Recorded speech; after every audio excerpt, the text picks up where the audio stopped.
쓰러진 사람 위로 한 남성이 올라타 마치 격투기를 하듯 발목을 꺾어버립니다. 쓰러져 있는 사람은 다름 아닌 중증 장애인, 그 위에 올라가 발목을 꺾은 사람은 장애인을 돌보는 사회복지사였습니다.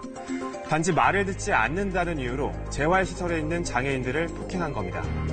이곳 장애인들은 의사표현 능력이 어린 아이 수준인 탓에 폭행을 당하고도 신고조차 하지 못했습니다. 경찰은 무려 5년 동안이나 해당 시설에서 폭행과 학대가 계속된 걸로 보고 있습니다. 어떻게 이런 일이 가능한 건지 뉴스 따라잡기에서 사건을 따라가 봤습니다. 한 남성이 중증 장애인을 바닥에 질질 끌고 갑니다. 장애인을 향해 무언가를 힘껏 던지기까지 하는데 놀란 장애인은 피하기 바쁩니다. 동전을 던져 겁을 주거나 몸에 맞추는 겁니다.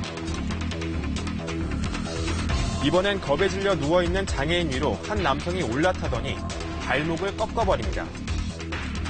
심지어 장애인을 향해 주먹질은 물론 발길질까지 합니다. 하지만 주변에서 말리는 사람은 아무도 없습니다. 장애인들은 반항 한번 하지 못한 채 속수무책으로 당하기만 합니다. 머리를 잡아가지고 땅바닥에 내동댕이 친다는 든지 아마 이런 가혹행위성의 그 행위가 지속되어 왔습니다. 폭행이 이뤄진 곳은 전남 남원에 있는 중증 장애인 재활시설. 장애인들을 잔혹하게 폭행한 사람들은 다름 아닌 이들을 보살피는 사회복지사들이었습니다. 전체 그 보육교사 14명 중에 절반 이상이 넘는 사람이 이 폭행에 가담했다고 보시면 될 겁니다. 경찰이 CCTV를 분석한 결과 지난 2월 중순을 기준으로 25일 동안 이뤄진 학대만 무려 120여 차례. 시설에서 생활하는 장애인 29명 가운데 23명이 폭행을 당한 것으로 확인됐습니다. 이들은 대부분 1, 2급의 중증 지적 장애인들로 제대로 된 저항이나 항의조차 하지 못했습니다. 왜 좀 폭행이 이루어졌나요, 여기서? 나도 모르니까 나와주시라고 했어요, 여기다. 책임자신데. 법정에서 얘기한다고.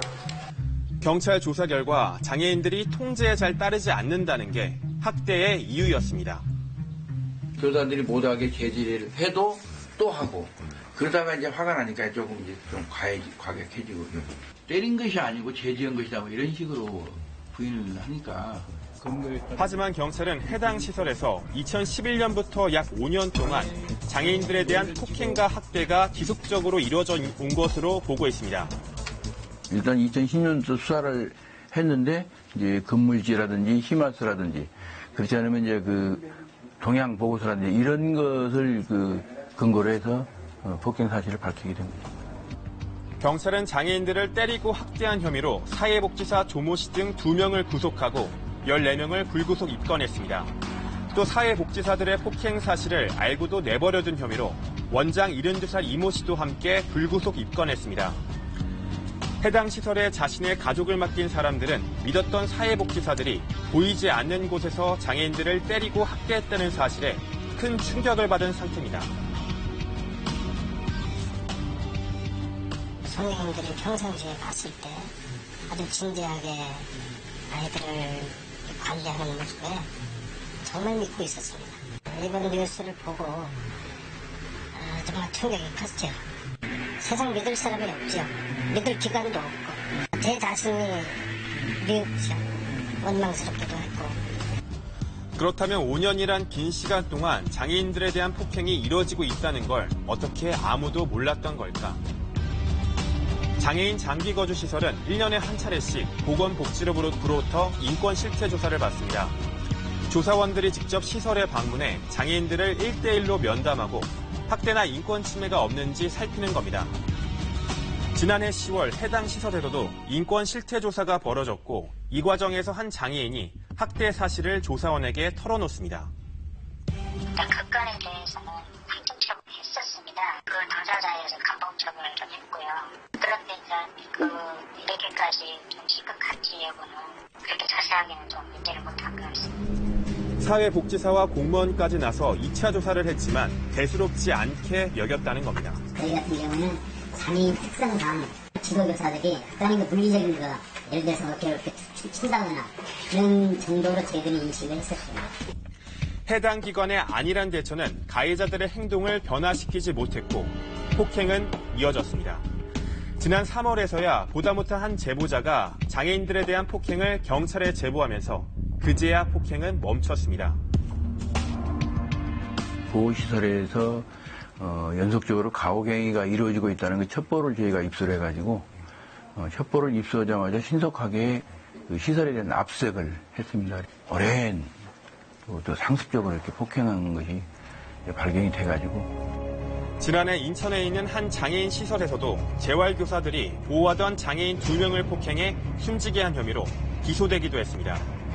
장애인 거주시설에서 장애인을 돌봐야 할 사회복지사들이 장애인을 폭행하고 학대하는 사건은 왜 반복되는 걸까?